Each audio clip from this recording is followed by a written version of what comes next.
Hello students, कैसे हैं आप।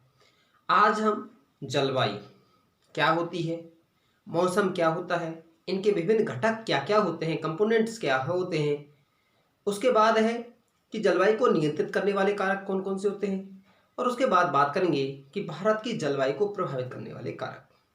पहली चीज आती है जलवायु क्या है। जलवायु से पहले एक शब्द और आता है मौसम, वेदर। देखिए मौसम क्या है, वायुमंडल की अल्पकालीन दशा को मौसम कहा जाता है, या हम उसको ऐसे कहें कि वायुमंडल के तत्व जैसे तापमान, आर्द्रता, वर्षा, वायुदाब, पवन, आपका मेघ, इन सभी की अल्पकालीन दशा को ही हम क्या कहते हैं, मौसम कहते हैं। और जलवायु क्या है, आपके मौसम के या मौसम की दीर्घकालीन औसत दशा को ही हम जलवायु कहते हैं। अर्थात मौसम है क्षण प्रति क्षण, पल प्रति पल है वो परिवर्तित रहता है, बदलता रहता है। जैसे आज मान लीजिए अभी धूप है तो मौसम थोड़ा गर्म, कभी मान लीजिए वर्षा हुई आपकी तो मौसम कैसा हो गया, बाहर। तो इस तरह का है वो परिवर्तन है। अर्थात मौसम है दिन में भी कई बार बदल सकता है, सप्ताह में कई बार बदल सकता है, महीने में कई बार बदल सकता है, लेकिन जलवायु में परिवर्तन है वो लॉन्ग टाइम में होता है, लंबे समय में होता है। अर्थात हम ऐसे कहें तो आपका मौसम है वायुमंडल की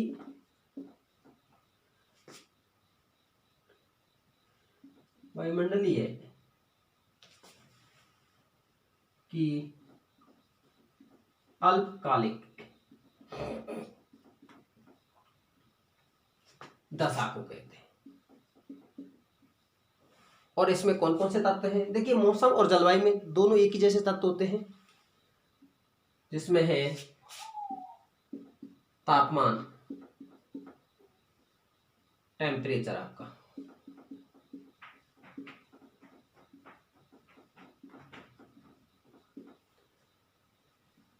प्रेशर, वायुदाब,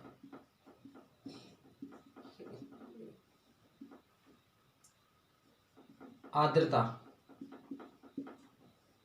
ह्यूमिडिटी,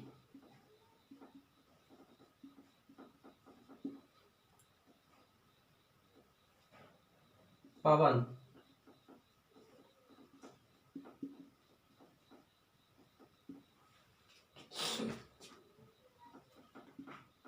मेघ, क्लाउड।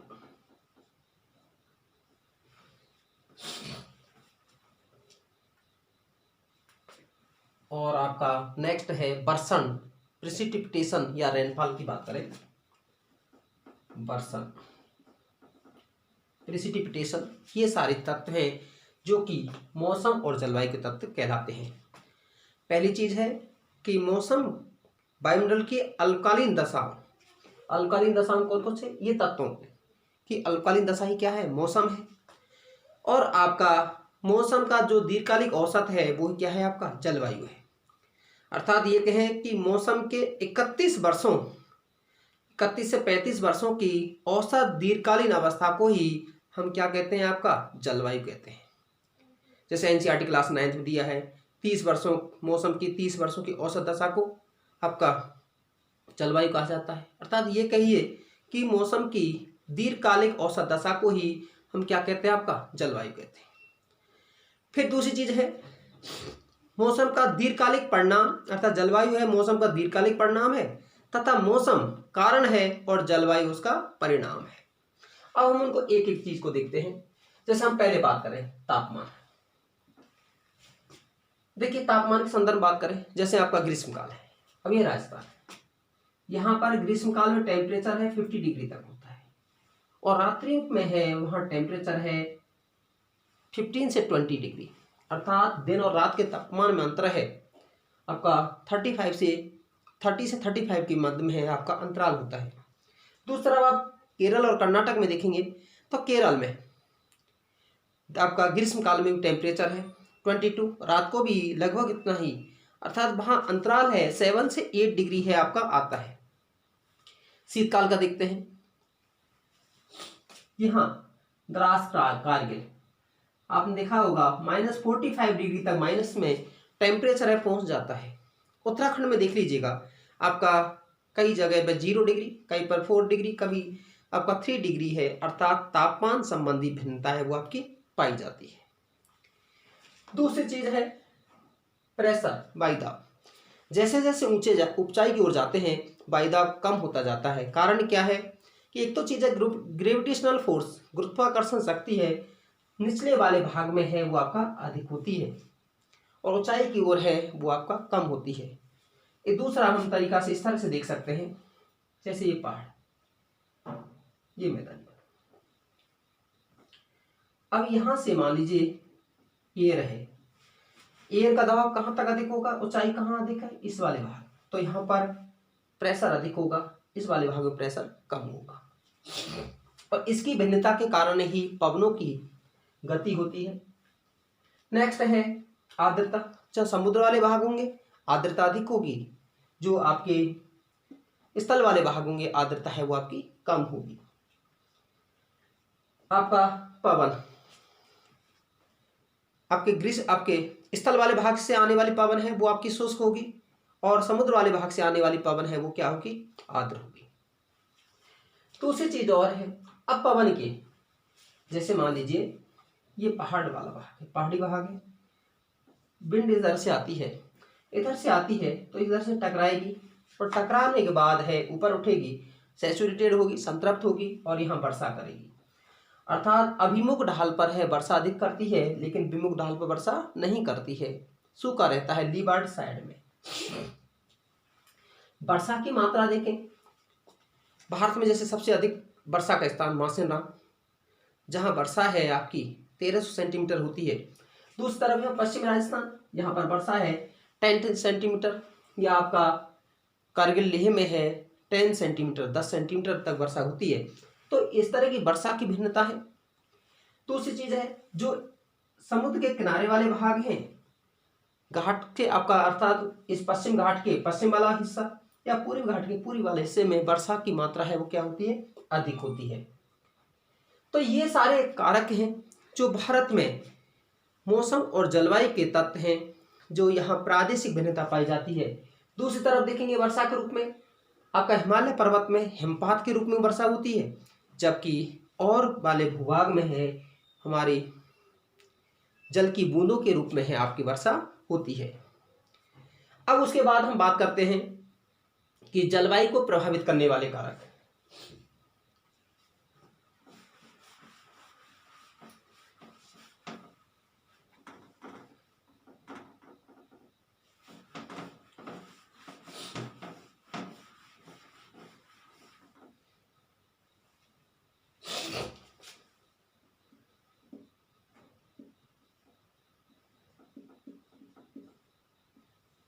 या तो जलवायु को प्रभावित करने वाले कारक या जलवायु नियंत्रक।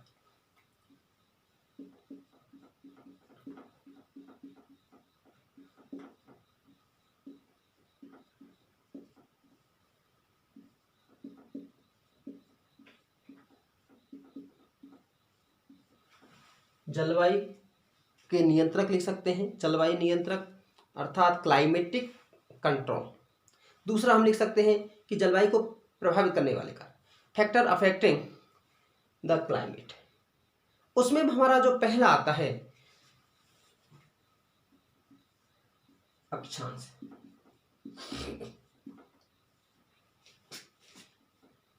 लैटिट्यूड। देखिए अक्षांश कैसे प्रभावित करता है।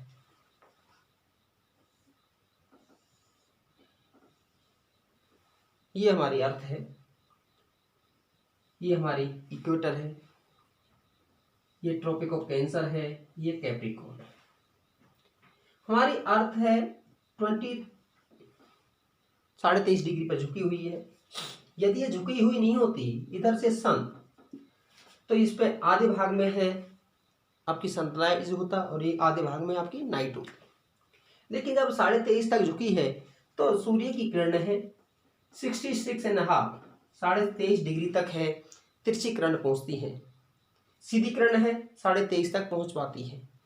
अर्थात जो भाग है भूमध्य रेखा के पास होगा, इसको हम इस तरह से भी लिख सकते हैं, भूमध्य रेखा से दूरी, डिस्टेंस फ्रॉम इक्वेटर या लैटिट्यूड, जो भाग इसके पास होगा वहाँ क्लाइमेट कैसी होगी, हॉट होगी, गर्म क्लाइमेट होगी, ट्रॉपिकल होगी।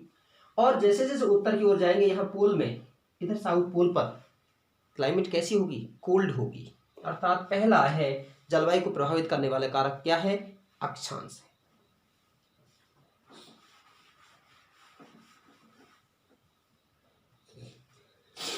दूसरा है ऊंचाई, अल्टीट्यूड।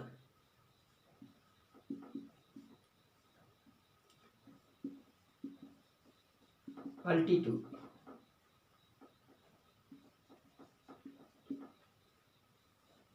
देखिए, जैसे जैसे हम ऊंचाई की ओर जाते हैं, प्रति 165 मीटर की ऊंचाई पर टेम्परेचर है 1 डिग्री सेंटीग्रेड कम हो जाता है।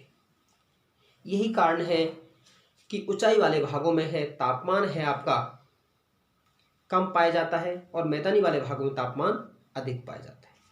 जैसे आप हल्द्वानी की और अल्मोड़ा की कंपैरिजन कर सकते हैं। हल्द्वानी में है टेम्परेचर अधिक रहता है और अल्मोड़ा में टेम्परेचर कम रहता है। कारण क्या है, अल्टीट्यूड है। उसका और भी हम एग्जाम्पल दे सकते हैं। जैसे हम एग्जाम्पल में देखें, मनाली है, देहरादून है, लगभग आपका एक ही देशांतर पर है और दोनों के समय में है आपका जो टेम्परेचर में है वो आपका अंतर पाया जाता है। वो हम भारत के संदर्भ में बात करेंगे, पहले हम कंट्रोल करने वाले कारकों को आपका देख सकते हैं। दूसरा अगला आपका हुआ समुद्र से दूरी।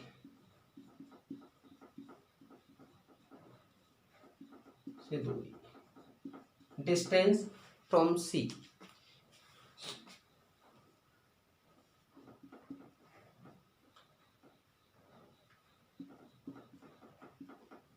Distance from sea. देखिए समुद्र से दूरी, जल और स्थल की अलग अलग विशेषता होती है। जल धीमे धीमे गर्म होता है और धीरे धीरे ही ठंडा होता है। स्थल है जल्दी से गर्म होता है, जल्दी से ठंडा होता है। यही कारण है जो भाग, जैसे मान लीजिए कोस्टल रीजन के पास है, टेम्परेचर वर्ष भर बराबर बना रहता है, लेकिन दूर वाले भाग में है आपका शीतकाल और ग्रीष्मकाल, विंटर एंड समर में है टेम्परेचर में है आपका अंतराल है, आपका अंतर पाया जाता है। नेक्स्ट है पवने, विंड। देखिए विंड, जो विंड है इस आपके स्थल से समुद्र की ओर चलती है वो कैसी होंगी बताइएगा, ड्राई होंगी। और जो सागर से स्थल की ओर चलती है वो कैसी होंगी, आपकी वो विंड है आपकी आर्द्र होंगी। दूसरी चीज है जो गर्म क्षेत्रों से आती है, जैसे लू है, कैसी होंगी, गर्म, वहां के टेम्परेचर को बढ़ा देंगी। और जो ठंडी आती है, जैसे कि आप देखिए जब हिमाचल वगैरह में आपका उत्तराखंड और आपका ये कहें जम्मू कश्मीर में बर्फबारी होती है, खासकर हिमालय पर्वत क्षेत्र में, उस समय चलने वाली पवनें हैं वहाँ के तापमान को है, यहाँ तक कि पंजाब हरियाणा राजस्थान तक तापमान को क्या कर देती है आपका, कम कर देती है। तो वो सब क्या है आपका पवनों का प्रभाव। नेक्स्ट है महासागरीय धाराएं। महासागरीय धाराएं, ओशन करंट। महासागरीय धाराएं भी, जो धाराएं हैं मान लीजिए कोल्ड वाले एरिया से अर्थात पोल वाले इसी एरिया से आती हैं तो तापमान को क्या करती हैं, कम करती हैं। और जो आपकी इक्वेटर एरिया से चलती हैं वो हमारे टेम्परेचर को क्या करती हैं, आपकी बढ़ा देती है। तो ये भी जलवायु को है आपका प्रभावित करती है। नेक्स्ट है उच्चावच, रिलीफ।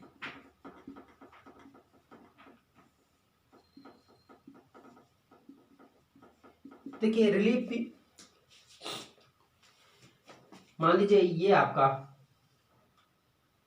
हिल एरिया है, विंड इधर से चलती है, यदि उच्चावच होगा तो आपकी पवनें टकराएंगी। टकरा करके एक चीज तो है कि अगर कोई कोल्ड विंड आती है तो कोल्ड विंड से रोक करके हमारी सुरक्षा करती है। साथ ही साथ है जैसे साथ ही साथ है वहां से टकरा करके है ऊंचाई और उठती है, और उठने के बाद है यहाँ पर वर्षा अधिक करती है। लेकिन इसके दूर वाले एरिया में है वर्षा नहीं करती है, उसे हम शैडो रीजन, रेनी शैडो रीजन कहा जाता है, वृष्टि छाया क्षेत्र कहा जाता है। तो ये कारक हैं जो कि हमारी इनको आपका जलवायु को है आपका प्रभावित करती है। एक और है आपका जेट स्ट्रीम या उच्च स्तरीय वायु परिसंचरण, उसको हम भारत के संदर्भ में बात करेंगे।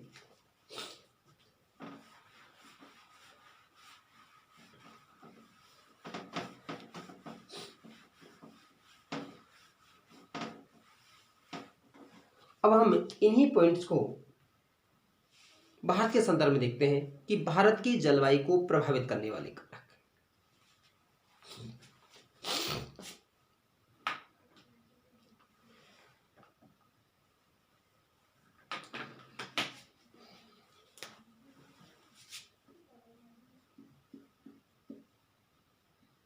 भारत की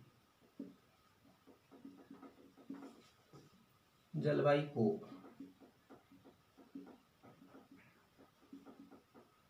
प्रभावित करने वाले कारक।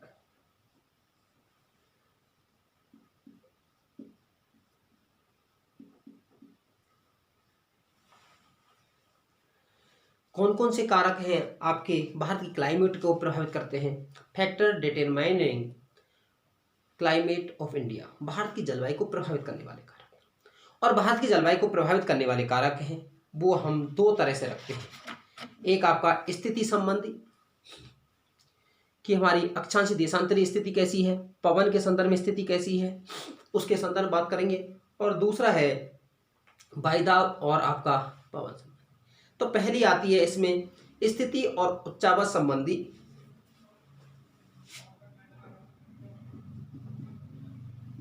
स्थिति में उच्चावच संबंधी कैसे भी लिख सकते हैं हम, इस तरह से लिख सकते हो, और आपका एक एक अलग से लिख सकते हैं कि अक्षांश जो हमने पॉइंट लिए थे वही पॉइंटों को हम एक्सप्लेन कर सकते हैं। तो स्थिति आपका इसकी स्थिति और आपका उच्चावच संबंधी में factor related to location and relief के संदर्भ में। और पहला आता है लैटिट्यूड, अक्षांश।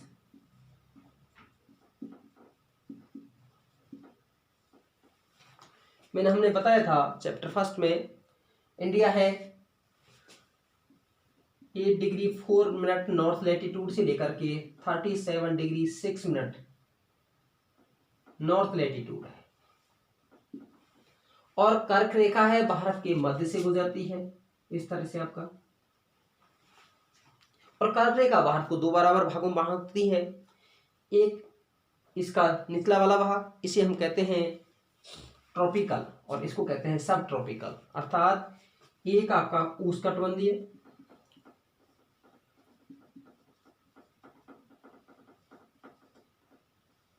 और दूसरा भाग है उपोष्णकटिबंधीय।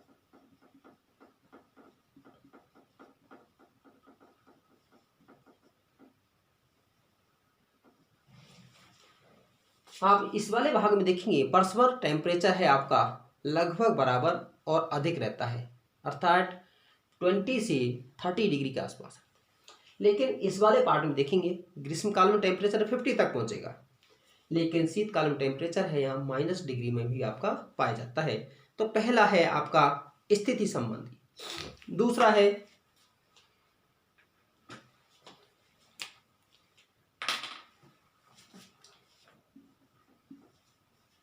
ऊंचाई, अल्टीट्यूड। और उसमें भी हम बात कर सकते हैं हिमालय के संदर्भ में। देखिए हिमालय पर्वत की जो औसत ऊंचाई है वो कितनी है, वो 6000 मीटर है। ये आपका हिमालय पर्वत इस तरह से। अब जब आपका इधर से आने वाली ठंडी पवनों, इतनी अधिक ऊंचाई होगी तो ठंडी पवनों से हमारी रक्षा करता है, जिससे जो हमारे यहाँ जितना टेम्परेचर कम होना होता है वो टेम्परेचर कम नहीं हो पाता है। दूसरी तरफ है तटीय भाग, कोस्टल रीजन है, जहाँ की ऊंचाई है ये वाले भाग आपकी 30 मीटर से भी कम है तो आपका इस तरह का जलवायु संबंधी है वो आपका कारक होते हैं। साथ ही साथ हमने बताया था यहाँ आपका ये वेस्टर्न घाट, ये आपका ईस्टर्न घाट। जब विंड आती है और विंड आकर के इससे टकराती है और टकराती है तो यहीं पर आपके वेस्टर्न घाट के वेस्टर्न वाले पार्ट में है वर्षा करती है, अर्थात वर्षा की मात्रा अधिक होती है, जबकि दूसरी ओर वर्षा है वो आपकी कम होती है। ये हमारा हुआ हिमालय संबंधी है वो कारक। दूसरा अगला आता है जल और स्थल का वितरण।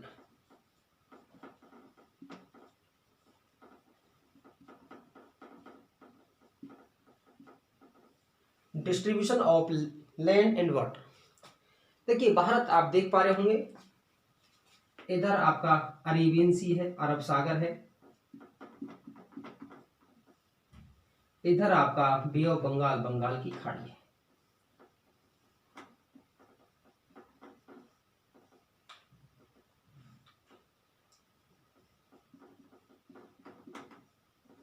अर्थात भारत के 3 तरफ जल का विस्तार है। नीचे आपका हिंद महासागर है, इंडियन ओशन है।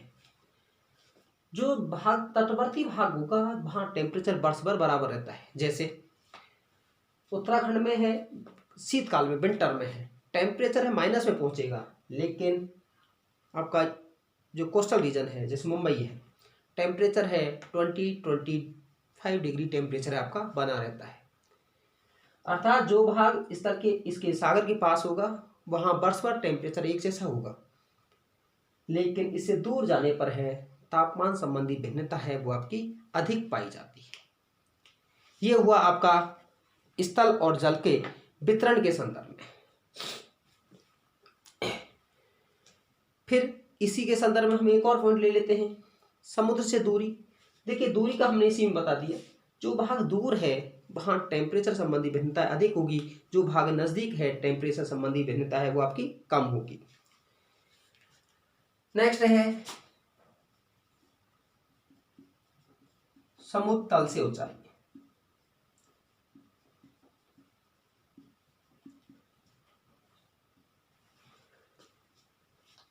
Elevation of sea level. देखिए जो भाग निचला है वहां टेम्परेचर है आपका अधिक होगा, और जो भाग बहुत अधिक ऊंचा है, जैसे हम बात करें ग्रेटर हिमालय, महान हिमालय, महान हिमालय की कोई सी चोटी ले लीजिए, चाहे गंगोत्री लीजिए, यमुनोत्री लीजिए, आपका कंचनजंगा को लीजिए, वहाँ आपका बर्फ है, आपका बर्फ है वो गिरी रहती है। बताइए टेम्परेचर कम होगा ज़्यादा होगा? टेम्परेचर कम होगा। दूसरी तरफ है जिनकी ऊंचाई कम है, जैसे गंगा यमुना का मैदानी वाला भाग है, वहाँ आपका टेम्परेचर है वो क्या होगा? आपका अधिक होगा। नेक्स्ट उच्चावच संबंधी। हमने उच्चावच में बताया कि भारत में जहाँ उच्चावच आपका अधिक है, किसी वाले भाग में देख लीजिए, चाहे अमरकंटक की पहाड़ी वाला भाग देखें, पवनें उनसे टकराएंगी, टकरा करके ऊपर उठेंगी, ऊपर उठाने के बाद में है संतृप्त होंगी, सैचुरेटेड होंगी और वर्षा करेंगी। अर्थात उच्चावच है हमारी वर्षा की मात्रा को है वो निर्धारित करता है। साथ ही साथ है तापमान संबंधी, जैसे राजस्थान में भी आपका यहाँ अरावली और सिरोही में माउंट आबू, आप देखेंगे वहाँ ग्रीष्मकाल में टेम्परेचर है माउंट आबू में कम रहता है। कारण क्या है? वो आपका ऊंचा भूभाग है, उच्चावच संबंधी भिन्नता है वो आपकी पाई जाती है। फिर दूसरा पॉइंट हमने पहला लिया था स्थिति संबंधी।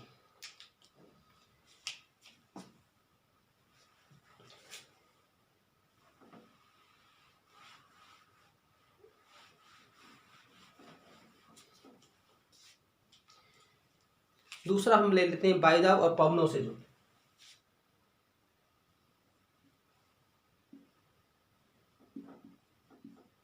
वायुदाब व पवनों से संबंधित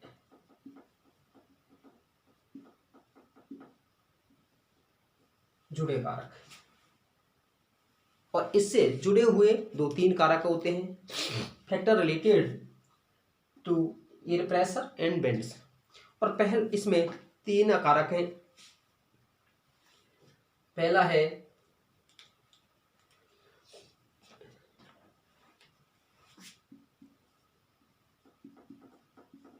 वायुदाब व पवने। देखिए पवने क्या है, हमेशा है उच्च वायुदाब से निम्न वायुदाब की ओर चलती है, और वायुदाब में जहां तापमान अधिक होगा, वायुदाब है वहां आपका कम होगा, अर्थात टेम्परेचर और प्रेशर में है इनवर्स रिलेशन होता है। और एयर हमेशा कैसे चलती है, high pressure to low pressure चलती है, पहली चीज। अब दूसरी चीज है, जैसे विंटर होगा तो बताइए सन कहाँ होगा, आपका सर्दर्न हेमिस्फीयर में होगा। भारत में शीतकाल होगा तो प्रेशर क्या होगा, अधिक होगा। शीतकाल में है भारत में विंड है north east to south west की ओर चलती है, उत्तर पूर्व से दक्षिण पश्चिम की ओर चलती है। और जैसे ही यहाँ समर होगा तो सन कहाँ होगा, आपका ट्रॉपिक ऑफ कैंसर को होगा, तो यहाँ टेम्परेचर कैसा होगा, कम होगा, यहाँ लो प्रेशर होगा। और दक्षिण गोलार्ध में कैसा होगा, आपका हाई प्रेशर। और विंड कैसे चलेंगी, south west to north east, अर्थात इस डायरेक्शन से है south west to north east, इसे हम कहेंगे दक्षिण पश्चिम मानसून के रूप में। दूसरी जो इसमें है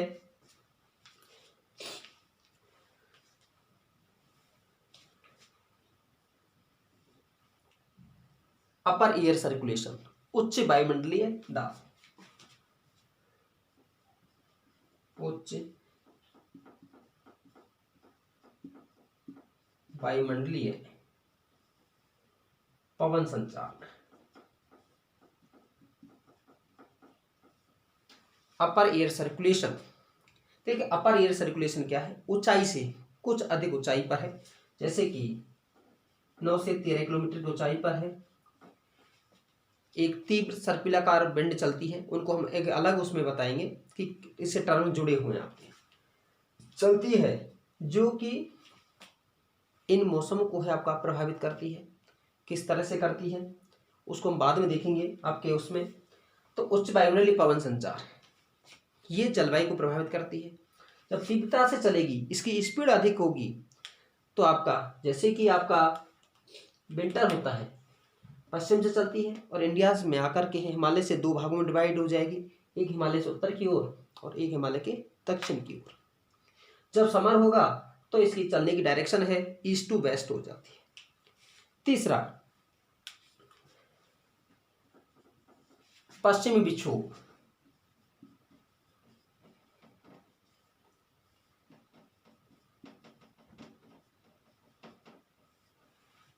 वेस्टर्न डिस्टर्बेंसेज।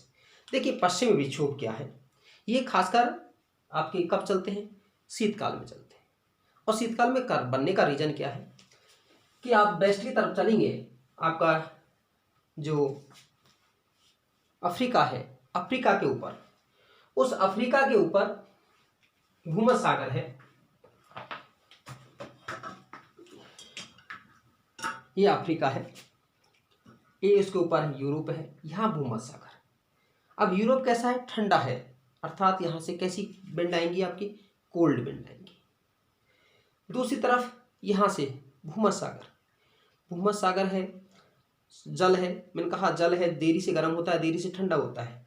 यहाँ पर कैसी विंड होंगी, आपकी कोल्ड विंड होंगी, सॉरी आपकी वार्म विंड होंगी, गर्म हवाएं होंगी। ये दोनों आपस में मिलेंगी और उससे क्या बनेगा, आपका चक्रवात। जैसे यहाँ इधर से विंड आती है और इधर से उठती है, दोनों आपस में मिलती हैं और मिलने के बाद है इस तरह से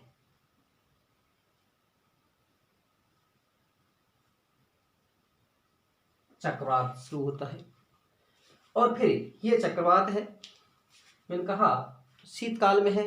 जेट स्ट्रीम कौन सी चलती है, पछुआ जेट स्ट्रीम, ये चलती है और ये इसके जब नीचे बढ़ता है तो इसको कहाँ तक ले आती है, भारत में।